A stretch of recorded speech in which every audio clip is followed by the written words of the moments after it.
Hello, welcome back to my channel all about children's development, behaviour, mental health and well-being. In this week's video we're going to be looking at why children need boundaries and how we set them without having the drama that can come with it. If only it was as simple as getting like a leaflet or a book or something like that as your baby leaves babyhood and moves into toddlerhood and starts to kind of push on those boundaries that we kind of unknowingly have put into place. Unfortunately, we don't get that, and it's not as simple as having a boundary, telling a child what it is and expecting them to always consistently follow it.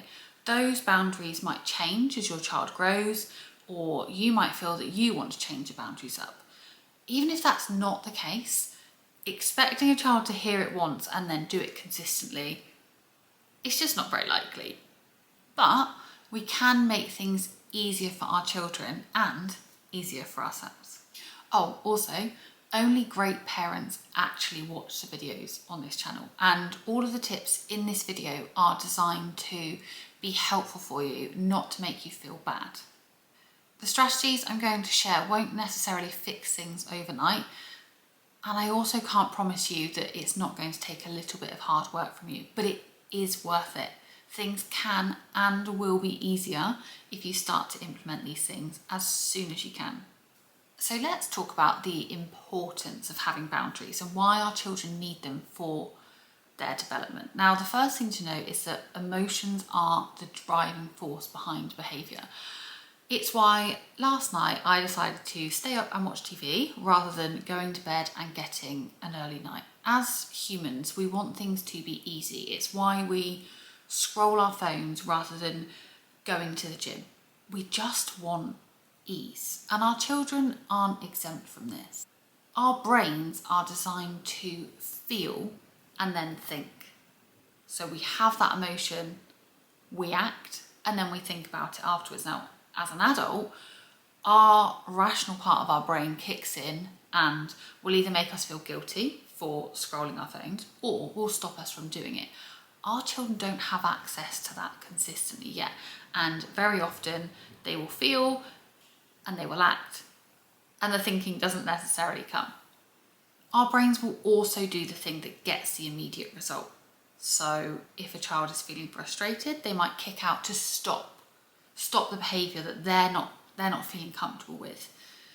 It's also why if you have told them not to do something, they might keep on doing it because they want your reaction. They want to have that kind of engagement with you. Even if it's not the most positive thing, they know that that behaviour will get that reaction.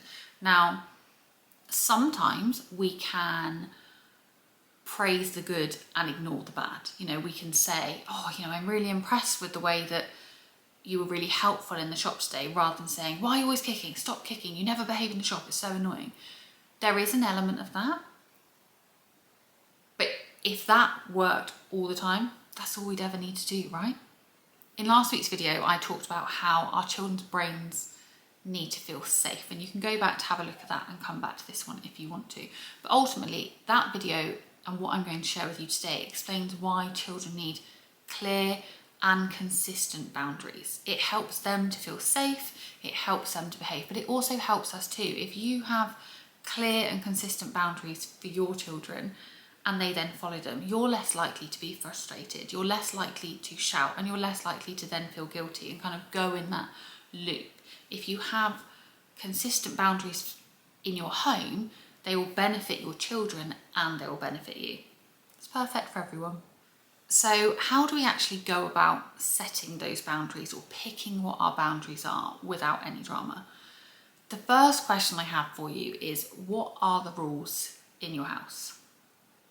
Like, seriously, what are they right now? Like, if you were to think, like, I'm putting you on the spot, what are your rules? And I'm not doing this to be judgy, like, trust me, I'm not.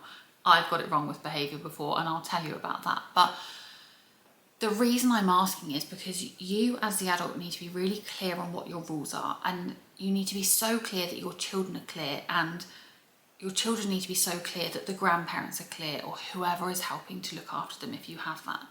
Because really and truly, your child needs to be able to sum up what the rules are in a sentence. so that they can remember the rules and follow those rules. Otherwise, and here's where I've got it wrong, I am a qualified teacher, in case you didn't know, and I've spent years working with children, and I always had like a set of rules up on the class wall, and they were rules I'd got the children to help come up with, and they were on like a beautifully decorated piece of paper, and they were where the children could see them, and I regularly referred to them. Oh, are we following our class rules? And I thought I was winning at behaviour.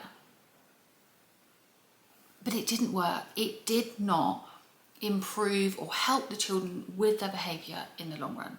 So for my own children, I do something totally different, and it's just so much easier. In our house, we have 3 rules, just 3. In fact, they're not even like a lengthy sentence of rules.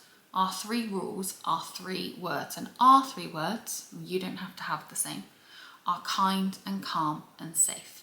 And if you were to walk up to my children right now and say, what are the rules in your house? They could tell you. My youngest would have been able to share these rules when he was 2. Kind, calm, safe, because it covers everything we need it to in our family. So are they allowed to scream in their sibling's face? No, because it's not kind. I don't have to consistently say, remember our rule, we don't scream at each other.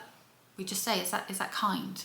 Are they allowed to jump from one sofa to another or leap around the house like it's some sort of floor is lava game? No, because that's not safe. I don't have to say, oh, remember we don't jump, and remember we don't do this and this and this. In that moment, my child can think, is this safe? Is this calm? Is this kind? And it covers everything we need it to. Now, those 3 rules work for us. We're a family of 4. My children are 6 and 3. Those rules cover what we need to. Now, those words might not work for you. You might want your rules to be honesty or respect or responsibility. It's up to you. In fact, it could even be up to your children. You could have this discussion as a family. What do you think our 3 words could be, or 4 if you need it, but what words could you use that your child will consistently be able to remember and follow? And actually, children quite often are keener to follow the rules if they feel like they've had some input, if they feel like the rules are fair and they understand them. I didn't just pick 3 words out of thin air. I picked rules that could be explained. Well, we need to be calm because, and I'm not saying they can't be angry or upset or whatever, that's a different topic for a different video. But being calm is about not screaming at each other, not taking responsibility for our own actions and admitting, we feel a bit cross and this is what we need to do.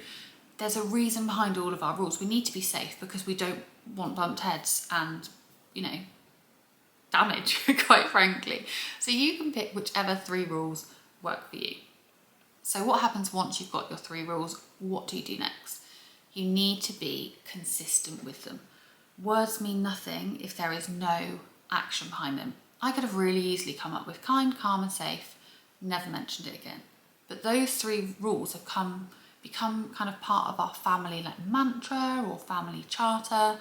It's just what we do. It's how we like to do things here. It's what works for us. So we need to make sure that once you've got your 3 rules, that you are encouraging and implementing them and coming back to them all the time. Is that calm? Is that kind? Is that safe? Whenever behaviours crop up, or even saying, it was really safe how you did that. I'm really impressed with how calm you were. Are you feeling proud of yourself for being so kind? Using that language all the time so it becomes the new norm. One thing I do want to say on this is that, how do I put this? Please don't try this like today or tomorrow, or try it for a couple of days and think, oh no, didn't work. This just doesn't work for my children. It's going to be something that takes a bit of time at first, and that we almost need to teach our children, overlearn it, go over and over and over it till it becomes easy.